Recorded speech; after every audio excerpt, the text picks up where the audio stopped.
So hello cut 2025 aspirants, अगर आप भी कैट का पेपर लिख के आ चुके हैं, ऑफ कोर्स आप लोग वेट कर रहे होंगे कि रिजल्ट कब आएगा।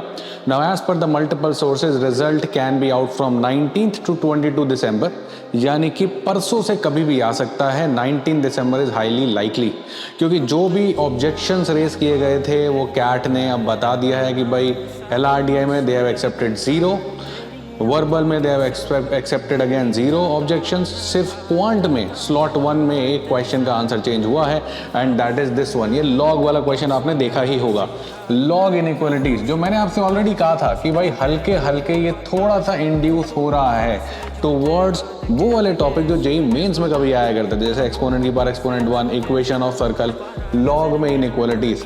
सो log of something greater than 0।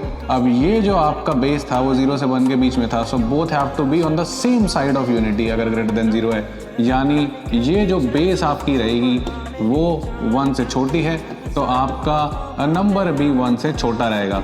अब यहाँ से जब आप इसको सॉल्व करते हैं, राइट, नॉर्मल इनइक्वालिटी बनती है, वे भी कब बनाते हैं, आपके पास कहानी बन जाती है n-2 n-5 लेस देन 0 की, और n की वैल्यू आ जाती है that is 2 to 5। Of course 0 हो नहीं सकता, ये नंबर 0 नहीं अलाउड है, तो बचते ऑप्शंस 3 और 4 हैं। तो बच्चों ने 2 मार दिया। अब ये बच्चे की मार्कशीट है, उसने भी 2 मार दिया, बट ये गलत है।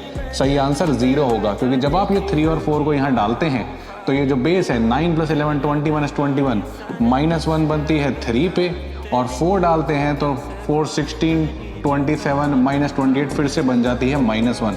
और आप जानते हैं कि ये जो नंबर है नेगेटिव हो नहीं सकता है, क्योंकि वो लॉग की डोमेन के बाहर चला जाएगा।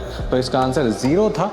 यस, 2 वैल्यूज के लिए 1 से छोटा जरूर बनता है, बट ऑफ कोर्स बेस तो ठीक है, पर नंबर सेटिस्फाई नहीं होगा। So the answer is 0। अब अगर आपने 0 मार्क किया था तो आपके +4 हो जाएंगे, क्योंकि आप पहले -1 लगा रहे थे, और वहीं अगर आपने इसको आप मान सकते हैं कि 2 मार्क किया था तो -4 हो जाएंगे।